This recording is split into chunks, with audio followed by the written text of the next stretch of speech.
NBA YoungBoy just got out of prison? Sounds unreal, but it's true. One of the most polarizing figures in hip-hop is back on the streets. And this isn't your average release. There's a twist, a depth, and a whole lot of noise surrounding it. Courtrooms are buzzing, fans are on edge, and the industry is watching closely. But here's where things get even more intense. This release wasn't routine. Was something going on behind the scenes? Did someone pull strings, make calls, move money? Or are we looking at a bigger, deeper play that no one saw coming? This isn't speculation for the sake of clicks. We're talking leaked documents, credible sources, and revelations that raise more questions than answers. Whether this is justice, influence, or something far more complicated, one thing's certain: this moment could change everything. Buckle up, because the story behind NBA YoungBoy's sudden release from prison is far more than a simple legal win. It's a complex chess game of power, influence, and calculated moves that could reshape the hip-hop landscape forever. This isn't your typical courtroom drama where justice is handed down fairly.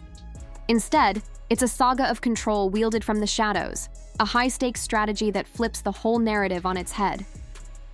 At face value, YoungBoy was caught in the crosshairs of serious federal gun charges, compounded by probation violations that could have easily sentenced him to years behind bars, potentially destroying not just his career, but his very future. The government was clear in its intention: make an example out of one of hip-hop's most controversial and influential figures.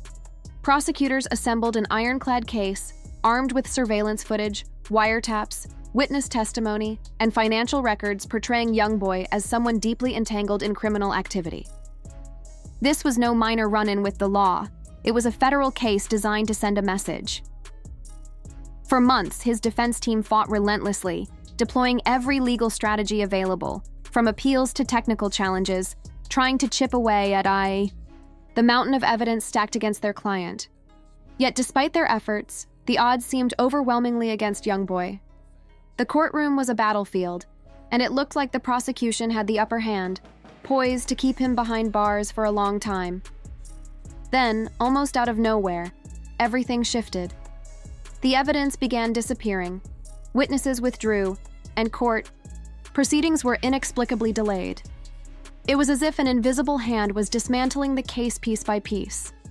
And right alongside this unraveling, a discreet multi-million-dollar transfer surfaced. $7 million quietly moved to an offshore account. Connected to a shadowy legal entity, this money wasn't traceable to YoungBoy or his defense team, raising questions about who truly pulled the strings. This is where the story deepens. This isn't about justice or innocence. It's about influence and the power of money in the, background.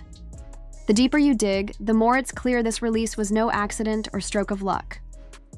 It's the product of a carefully crafted, high-level operation involving players with enough clout and resources to rewrite the rules. People who don't just follow the system, but manipulate it to serve their own interests.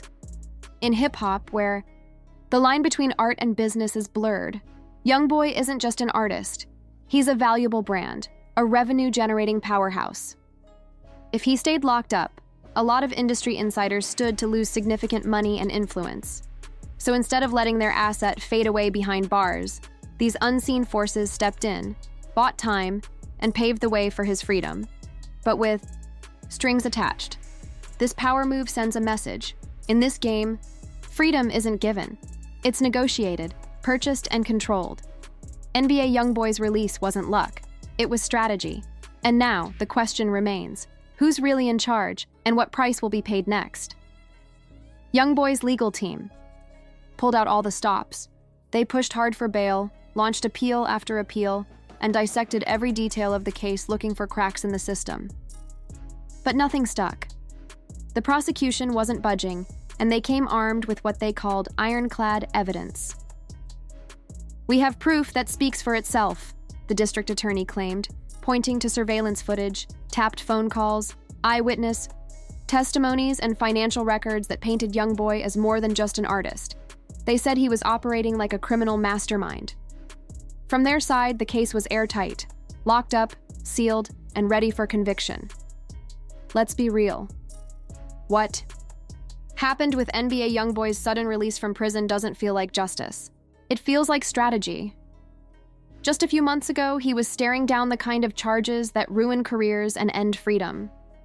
Gun possession, probation violations, allegations stacked high. The feds weren't playing, and the evidence was solid. His legal team fought hard, exhausting every angle, bail motions, appeals, technicalities. Still, nothing broke through. The prosecution held all the cards: surveillance footage, tapped calls, damning financial trails, and witnesses ready to testify. This case was locked tight. Then, almost as if reality itself shifted overnight, the entire case began to unravel in the most perplexing and suspicious way. What was once a mountain of seemingly airtight evidence started to disappear, literally, vanished without a trace. Crucial documents, those that were expected to seal the deal against NBA YoungBoy, were suddenly declared lost or dismissed on technicalities nobody quite understood.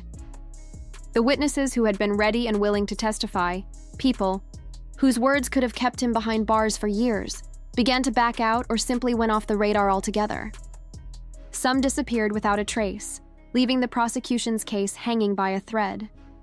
Even the judge, who had been unyielding in denying appeals and pushing forward with the prosecution's agenda, inexplicably began delaying court dates, postponing hearings with no clear justification.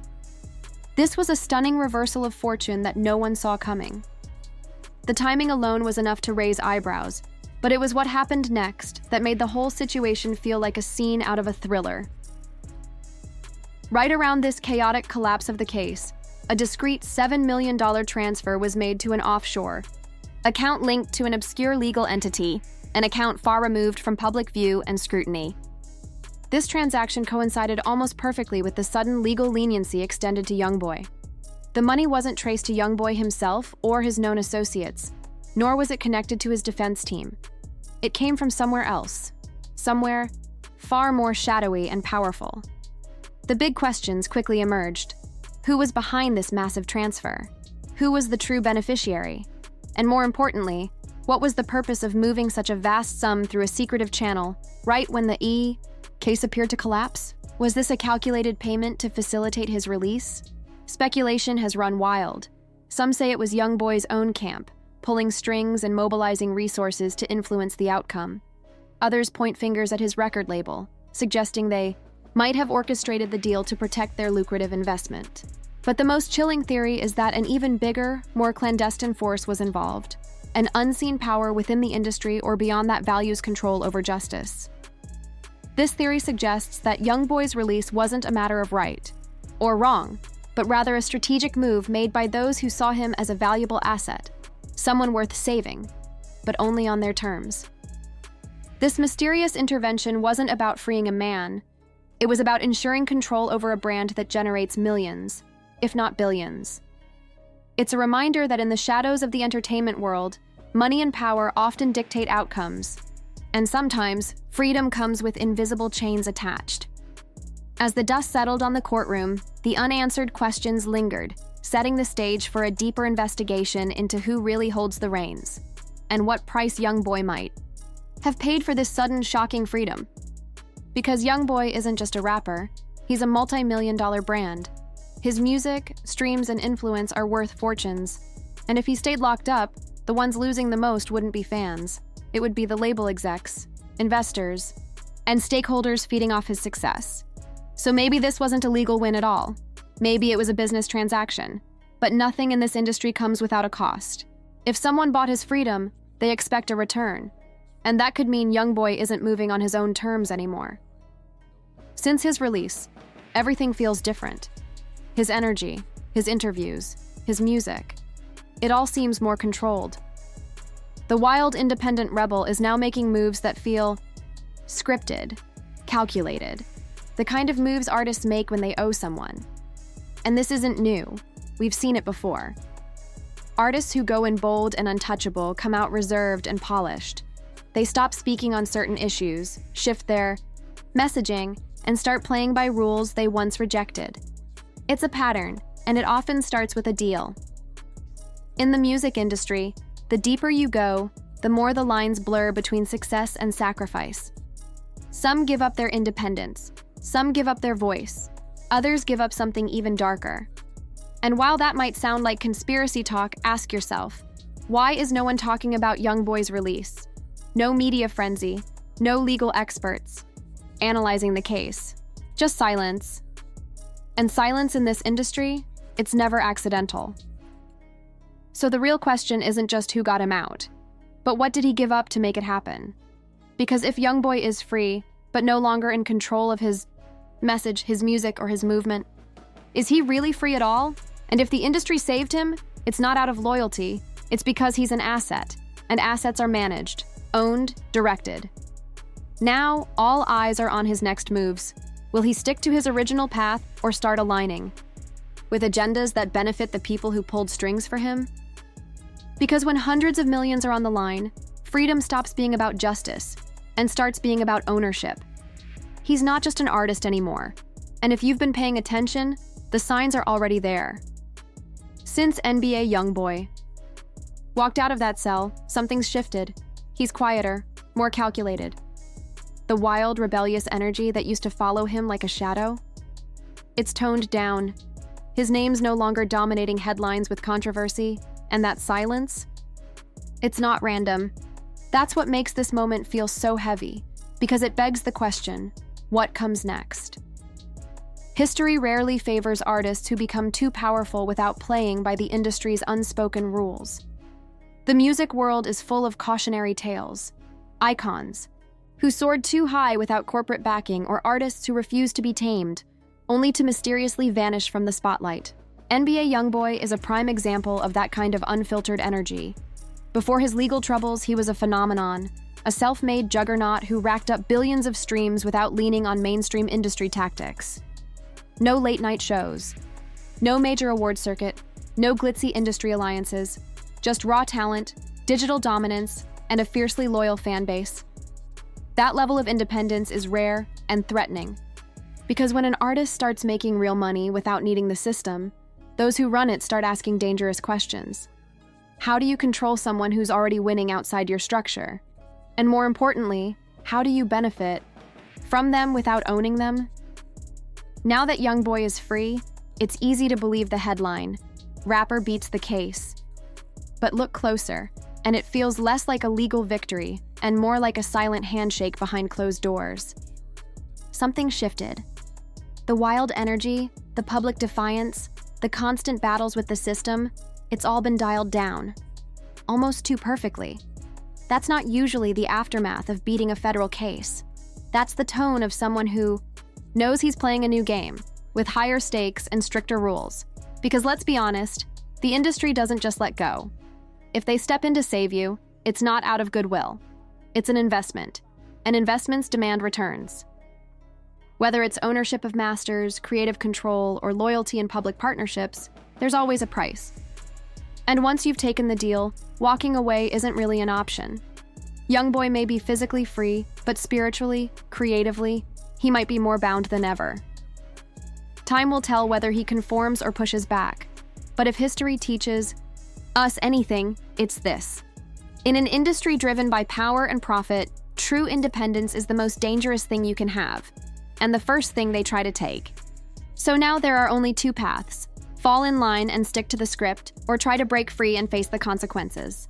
We've seen how it goes when artists push back. Sudden legal troubles, shelved projects, disappearing endorsements. The game gets ruthless. And if YoungBoy dares to step out of bounds again, they won't just try to silence him, they'll dismantle everything he built. That's why the big question isn't whether he's out of jail. It's whether he's truly free, or if he's now just another piece on someone else's chessboard. Was this all part of a bigger industry play? Has he been absorbed into a system that now dictates his every move? Or is he still writing his own story? What do you think? Did YoungBoy trade his independence for freedom? Is he now a controlled asset in the industry machine? Or is this all just coincidence? Drop your thoughts. And if you're ready to explore what the industry doesn't want you to see, stick around. Because what's coming next might change everything. Stay alert. Stay questioning. This story, it's just getting started.